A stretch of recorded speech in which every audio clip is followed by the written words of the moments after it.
네, 소개받은 고재길입니다. 제가 정한 제목이 좀 깁니다. 한번 읽어보면 역전학습을 통한 수업 참여도 및 학습 기대 효과의 정진 방안에 대한 연구, 기독교 실천윤리학 수업 사례를 중심으로. 보통 이제 11월 달 정도에 이제 교수학습 내년도 이렇게 연구 과제 공모가 나는 것 같아요. 그러면 보통 그때쯤이면 우리 교수님들이 다음 연도 1학기 자기 수업이 어떤 게 있는지 다 아는 상태에서 이제 광고를 보게 된 것이죠. 그래서 저는 이제 작년 11월에 그 광고를 보고 공모를 했고 2015년 1학기 때 기독교 실천윤리학이죠. 일반대학원 THM 과정 그 수업에서 이것을 하면 좋겠다 이런 생각을 하고 그 연구 계획서를 제출했고 감사하게도 채택을 해주셔서 연구를 할 수가 있었습니다. 네, 넘어가겠습니다. 연구 목적은 두 가지를 잡았는데요. 역전학습을 통해서 학생들의 수업 참여도를 어떻게 좀 끌어올릴 것인가, 또 학습의 기대 효과를 어떻게 고양시킬 수 있을까, 이 부분을 연구하기로 했고요. 그 다음에 이제 수업을 하면서 교수와 학생이 서로 배우고 또 서로 도와주고 좀 수업 시간이 뭐 딱딱하고 경직된 시간이 아니라 좀 공동의 축제를 경험하는 시간이 되면 좋겠다. 뭐 이런 목표를 좀 세우고 시작을 했습니다. 그리고 물론 이제 첫 시간이죠. 수업하는 첫 시간에 제가 이런 계획을 가지고 여러분들과 함께 좀 수업을 진행합니다. 이렇게 이제 이야기를 드렸고 또 이제 협조를 구했던 것이죠. 넘어가겠습니다. 연구 내용을 보시면 그 역전학습을 통해서 학습자의 개인 학습 능력과 학생 상호 간의 협업을 어떻게 협동해서 이제 과제들을 해 나가는 것이죠. 어떻게 이끌어내고 배움을 서로 간에 어떻게 공유할 수 있을까, 이런 방법론을 모색을 해보려고 했고요. 제 수업이 이제 기독교 실천윤리학인데요. 지난번 수업에서 다루었던 주제는 그 한국 사회의 그 정의로운 문제였습니다. 경제적 양극화 문제를 살펴보고 또 정의로운 사회에 대한 사회 철학적 연구를 검토하고 그 다음에 기독교 신학자들의 정의론에 대한 이야기를 살피면서 좀 한국 사회의 어떤 정의 문제를 좀 고민하는 그런 시간을 가지려고 했습니다. 그래서 두 번째로 우리가 좀 살펴볼 점은 그 역전학습이란 무엇인가라는 개념에 대한 것인데요. 조금 길게 되어 있지만 뭐 비슷한 이야기입니다. 보시면 여기 나오죠. 전통적 수업에서는 교사는 지식 전달자입니다. 그렇죠? 학생들은 이제 지식 전달자인 교사나 교수를 통해서 배우게 되는 거죠. 그렇지만 역전학습 수업은 거꾸로 가는 것입니다. 내용을 한번 볼까요? 기존 지식 습득 중심의 교술 수업은 이 수업이 기존의 수업이죠. 그렇죠? 이제 교실 밖에서 실행된다는 것입니다. 과제로 수행되던 학습 활동은 교실 공간에서 실현이 되고요. 플립 러닝이죠. 역전학습의 영어 표현이고요. 이것이 실행되는 환경에서 학생들은 자신의 학습 속도를 조절해 나가고 학습 과제와 관련 있는 강의를 가정에서 준비할 수 있다는 것입니다. 학습한 지식을 바탕으로 교실에서는 관련 지식을 활용한 학습 활동에 참여한다는 것입니다. 그래서 미리 제가 예를 들어서 어떤 경제적 양극화에 대한 문제를 다음 주 수업 시간에 이렇게 가르치고 우리가 함께 배운다는 그 이제 교과 목표를 세웠을 때 한 주 전에 학생들에게 이야기를 하는 것이죠. 과제를 주는 것입니다. 이런 동영상을, 이런 영화를 여러분들이 집에서 찾아서 보고 오면 좋겠다. 그게 30분짜리일 수도 있고 1시간짜리일 수도 있고 2시간짜리일 수도 있습니다. 미리 보고 와서 다음 주 수업 시간에 함께 자기가 본 것들을 함께 나누는 것이죠.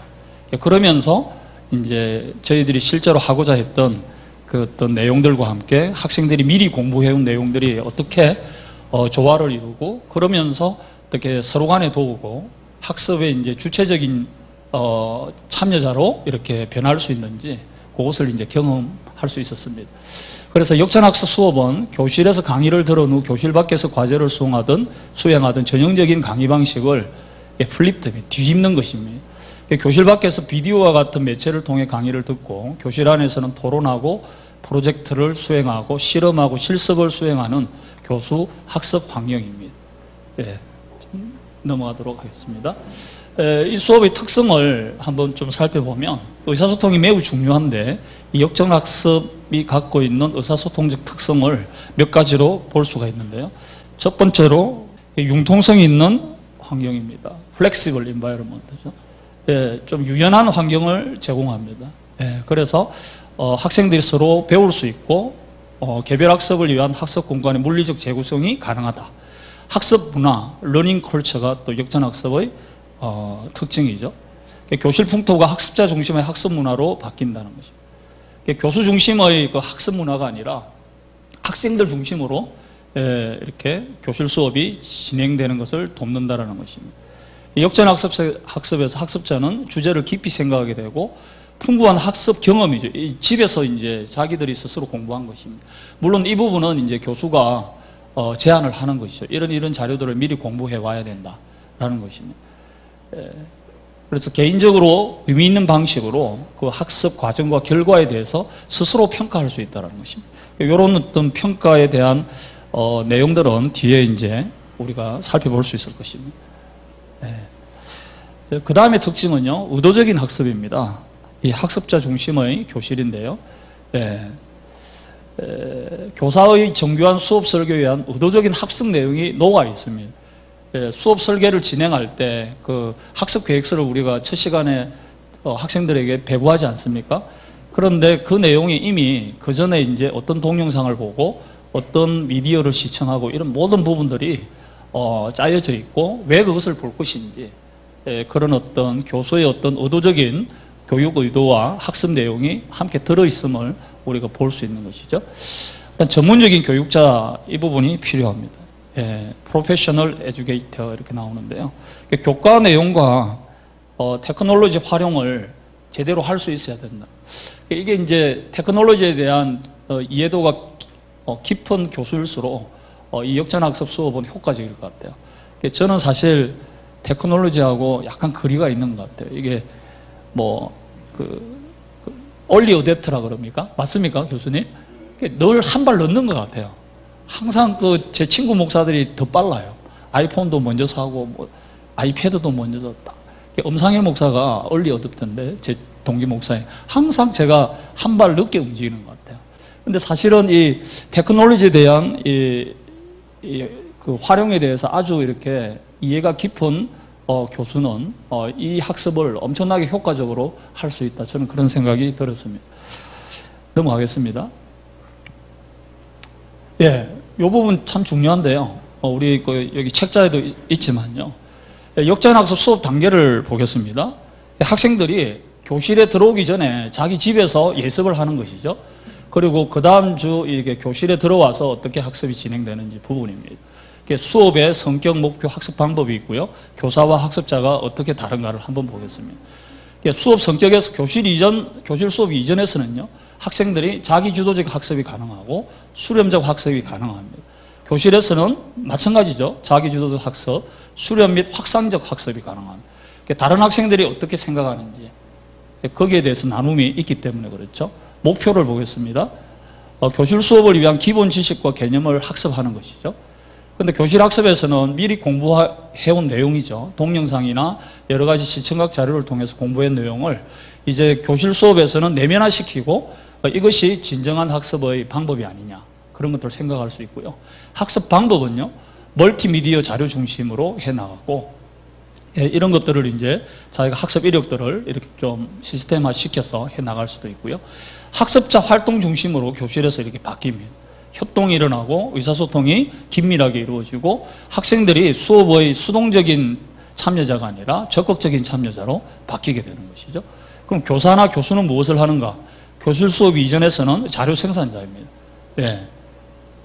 그리고 조력적 지원 전략을 수립해서 수업의 그 효과 정진을 위해서 어떤 자료를 미리 보고 집에서 공부를 해야 되는 건지 그런 것들을 이야기를 해줄 필요가 있는 것이죠. 교실 학습에서는 교사는 학습의 안내자이고 학습의 보조자예요. 기존의 그 교실에서는 교사나 교수가 모든 것을 주도하잖아요. 대부분 80% 정도는 뭐 거의 90% 정도는 교수나 교사가 거의 전적으로 학습 교육을 담당하고 학생들은 수동적인 입장에서 따라오지만 여기에서는 그것이 역전되는 것입니다. 학습자는 교실 수업 이전에서는 지식 소비자가 되는 것이죠. 근데 교실 학습을 하면서 어떻게 되는가 하면 자기 혼자 공부한 것이 교실 학습 수업 안에서 여러 사람들의 의견을 듣다 보니까 지식 생산자로 바뀔 수 있다는 거예요. 이 부분이 참 중요한 부분인 것 같아요. 교수도 마찬가지입니다. 교수의 부담도 좀 줄어들 수 있는 것이죠. 제가 그 공동의 축제 서로 배웠으면 좋겠다 했는데 저도 이렇게 배우게 되는 그 놀라운 일들이 생겼습니다. 똑같은 동영상을 봤는데 느낌이 다르고 쉽게 말해서 이제 설교를 듣고 은혜 받은 부분이 다 다르더라고요. 그런 것들을 함께 나누면서 지식 생산자가 이렇게 다양하게 나올 수 있다는 것을 경험했습니다.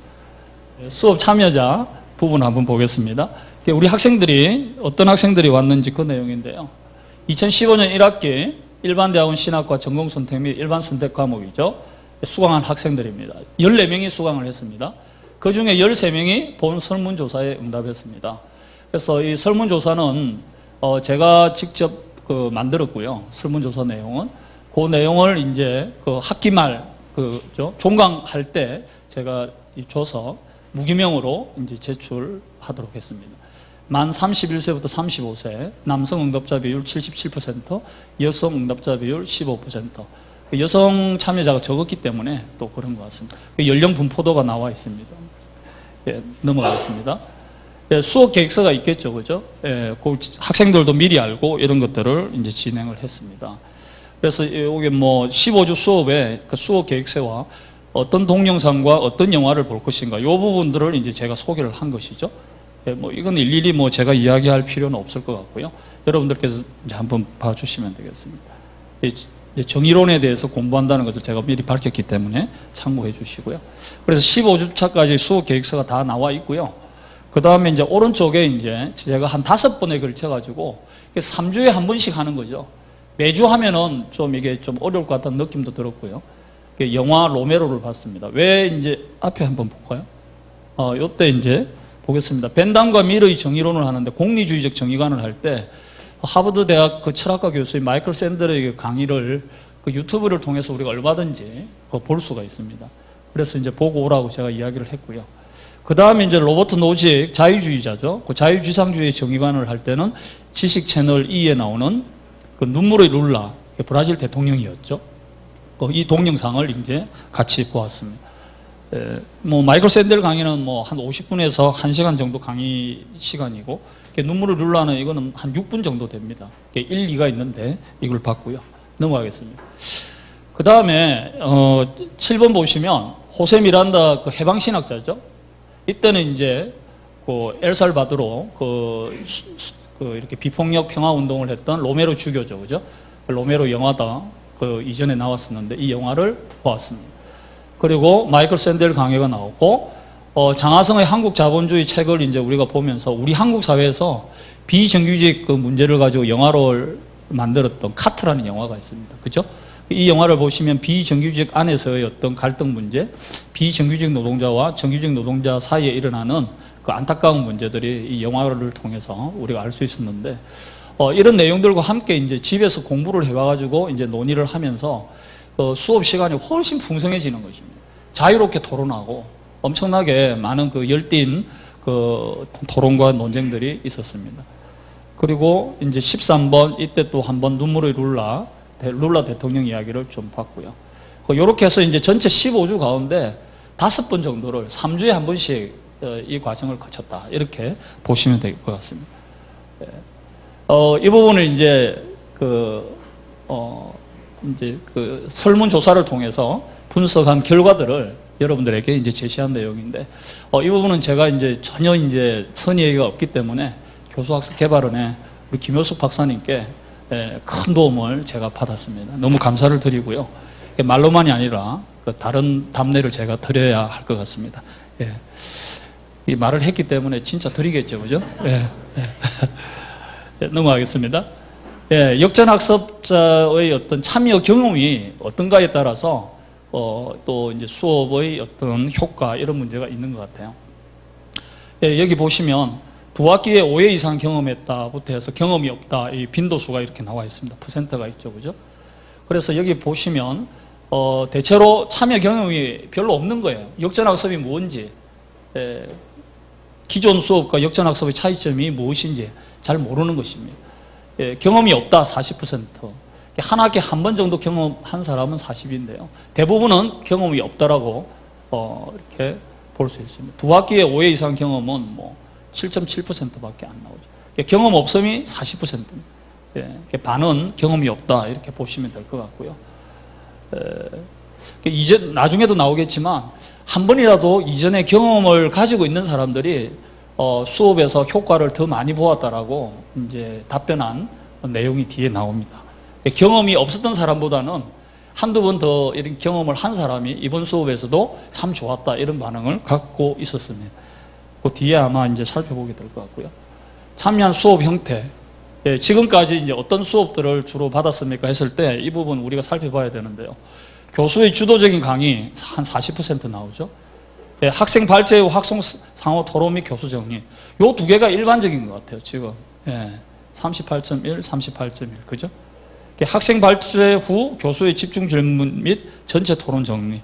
이 부분이 이제 이렇게 나오는데, 기존의 장신대 안에서 이루어지는 수업이 이 세 가지 중에 하나가 아닐까. 저는 그런 생각이 들고, 뭐 이제 역전학습을 좀 보충해주면 훨씬 학습 환경이 좋아지지 않을까 이런 생각이 듭니다. 학생들의 반응이었고요. 뭐 자료 활용 정도입니다. 이 부분은 이제 교재 중심의 전통적인 학습 방식을 따르는 응답자들이 약 54%인데, 뭐 미디어라든지 여러 가지 이제 활용을 하느냐 뭐 그런 것들을 물어보는 이제 질문이었고요. 넘어가겠습니다. 활용 기기입니다. 앞부분 질문하고 연결되는 거죠. 데스크탑이라든지 노트북, 태블릿, 스마트폰, DVD 활용 빈도, 학생들이 공부할 때 사용하는 이제 빈도입니다. 어떤 게 가장 많나요? 이 노트북을 통해서 학습에 도움을 받는 것이 가장 크고요. 스마트폰도 20% 정도, 상당히 높은 편이죠. 그죠? 예, 그렇습니다. 노트북과 스마트폰, 노트북이 뭐 또 이 기능을 같이 하기도 하니까요. 거의 뭐 지금 70%가 스마트폰과 노트북을 통해서 학생들이 수업에 도움을 받고 있다. 이렇게 보시면 될 것 같습니다. 넘어가겠습니다. 문항별 평균, 뭐 역전학습 효과 분석 이 부분이 중요한 것 같아요. 이걸 뭐 다 살펴보기에는 시간이 없기 때문에 몇 가지만 이게 한번 살펴보고요. 넘어가겠습니다. 네? 예. 적용 획수, 요거 한번 보겠습니다. 미디어의 내용 적합성 문제입니다. 제가 이런 질문들을 다 만들었고, 요걸 이제 정리한 것이죠. 역전학습 시 사용한 영상물은 해당 수업의 발표주에 적합한 것으로 제공되었다. 이게 이제, 리커트 5점 척도가 이제 만점이죠. 그죠? 4.75를 받았습니다. 상당히 이제 높은 편으로 나와 있고요. 미디어의 내용 효과성입니다. 현장 중심의 영상물이 수업 목표를 달성하는 데 효과적이었나? 13명 답을 했는데 4.38. 상당히 높은 것으로 지금 나오고 있습니다. 제가 지금 높게 나온 것만 이야기를 드리고 있는 거죠. 그렇죠? 넘어가겠습니다. 수업 전 학습 활동 보겠습니다. 수업 전에 영상물을 시청한 후 토론하는 것이 수업 중에 영상물을 시청하고 토론하는 것보다 더 효과적이었나? 이런 질문이었죠. 그러니까 역전학습을 하고 온 것이 이전에 우리가 이제 수업을 하다 보면 동영상을 보잖아요. 요 4.15 이것도 이제 높은 편으로 나와 있고요. 그래서 이제 전체적으로 과제의 내용, 이해 효과 이런 부분에서도 4.54가 나와서 전반적으로 긍정적인 내용들이 나오고 있습니다. 그래서 이제 결론인데요. 한번 중요한 걸 보시면 여기입니다. 교수들이 학생들의 주도적인 참여와 사용과 소통을 가능하게 한다라는 것입니다. 이 역전학습이 수업 효과를 정진시키고 있다. 그리고 지속적으로 실시하고 필요하고 중요한 일이다. 이 내용을 분석한 결과 이렇게 정리를 할 수가 있겠습니다. 넘어갈게고요. 이 집단 간 평균 비교는 뭐 이렇게 연령별과 그 다음에 이제 남자 여자 나누어서 했는데 분석을 해봤는데 큰 차이는 없는 걸로 나타났습니다. 그래서 넘어가겠고요. 사전 경험 제가 이야기했죠, 그죠? 경험 있는 사람이 훨씬 더 많은 효과를 보고 있다는 내용이고요. 서술형 문항입니다. 그래서 사지선다형이죠. 1번, 2번, 3번, 4번에서 질문하는 답변을 고르는 질문이 있었고 이제 주관식 질문을 넣었습니다. 서술형 문항이죠. 수업을 통한 변화에 대한 질문이 있고요. 수업 개선의 방안에 대한 질문입니다. 그 책자에 보시면 학생들이 이제 답변해 놓은 걸 제가 다 적어 놓았습니다. 그 13명의 답변 한번 참고해 주시면 좋을 것 같고요. 이제 결론입니다. 이제 마쳐야 될 것 같은데요. 수업 참여도 기대 효과 정진 학습 그죠? 검토하기를 원했습니다. 실천 윤리학 수업 시간에 이게 나타났고요. 학생들은 뭐예요? 주체적인 입장에서 참여하기를 원합니다. 더 적극적인 차원에서 습득 공유 확산을 기대합니다. 지식 부분에. 그래서 결론은 뭐예요? 새로운 형태로 바뀌어야 된다는 것입니다. 일방적인 지식 전달자가 아니라 학습의 공동 참여자와 공동 생산자의 위치로 교수들이 인카네이션을 해야 되는 것이죠. 그렇지만 기존 수업에서 생겨나는 여러 가지 문제들을 역전학습 수업이 다 해결할 수는 없을 겁니다. 그럼에도 불구하고 그 문제들을 풀어가는 실마리는 제공할 수 있다고 보고요. 이 새롭고 의미 있는 변화의 여정에 많은 분들이 함께 참여했으면 좋겠습니다. 이상입니다. 네.